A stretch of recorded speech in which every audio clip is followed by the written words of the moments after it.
It's Beetlemania.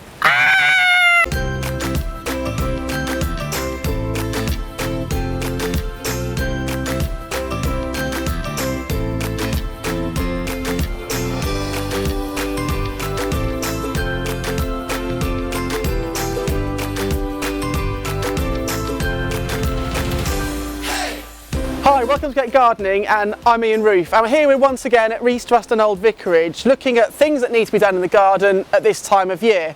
We're here down at the main gate looking at some wonderful pots of lilies that we've got, because at this time of the year it's lily beetle which is extremely prevalent on these plants. Now they're wonderful things to grow. They're bulbous plants, as we know. They produce wonderful heads of beautiful sweetly scented flowers, and there are species and there are hybrids and there are Asiatic types, and they're really still worth growing as not only pot plants but as garden plants. The biggest problem the gardener faces, you can see on these specimens here, are adult lily beetle and lily beetle larvae.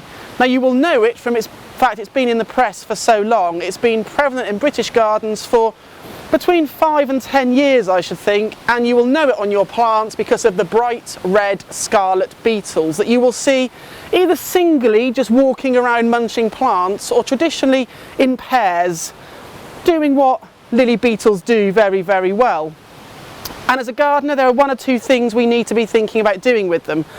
The first thing is trying to find the adults, and if you come in here, there we are, lily beetles doing exactly what they do best, and this is the perfect time to get rid of them. Their minds are distracted by other things. So one way of controlling them is to take them off, put them on the ground, and dispose of them with one's foot. And although they would have probably laid some eggs, that's one way we can cut down on the amount of eggs that will be produced. The tricky thing normally with lily beetle adults is that if they feel any sort of movement in the plant or they see any sort of shadow, they drop to the ground with their backs on the ground and their legs up. And although their backs are red, their actual undersides are black, so they disappear into the soil, and they're very, very clever at doing that. So you have to be sort of quite careful about how you go into the plant and get them. Now what you can see here is, you can see the damage that the adult lily beetle is causing, where the adult's been in and it's been munching little segments out of the sides of the leaves. We've got holes in there as well, and long term that sort of damage that the adult does is not going to do any major harm to the plant. It really just makes it look tatty.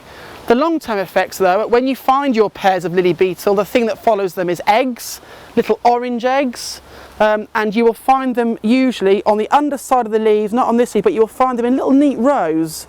The females will lay very neat rows of tiny orange eggs, and then once those orange eggs develop, and they develop very, very quickly, very fast, within a matter of days they can be hatching out and turning into larvae, and it's the larvae that do the real devastation. Now if you come round here, here we are, you can see, oh there we are, look, exciting, 2 examples. So you can see here that we've got a new lily beetle larvae on there, and this one hasn't done what it normally does yet, and what they normally do is they do this. So that's the lily beetle larvae as well. And what they've done is they've actually covered themselves in their own feces. Now I know it's an awful thing, but it's a mechanism to stop them being predated on. You know, no bird, how desperate it is to feed their young, is going to want to take this, where it's covered itself in its own waste, and what you can just see there is a tiny black head there, and what it's doing is it's munching and stripping the leaves, and actually it's these larvae that do the most damage, because I've had them on my own plants at home before, and they are devastating if you don't get on top of them, and usually it's a case of squashing them with gloves on. If you don't get on top of them, they will strip plants back, okay? And the other thing is their cycle is that once these larvae have finished feeding up and they get big enough, they will drop to the soil. They will what's called pupate in the soil, so they will develop into adults, and they will emerge next spring to reinfect these same plants, okay? Now, I'm not a great fan of using lots of chemicals in the garden, but there are chemical controls you can use for this. So here we tend to drench the pots as a soil drench with a systemic insecticide, and if you look online at various sites it will recommend one for you, but we drench because what will happen is the plant's roots will take that chemical in, it will get into the sap stream of the plant, and then when the adults and the young larvae here actually eat the plant, they ingest the chemical, and that's a very good way of controlling. Now you can also apply an insecticide as a spray.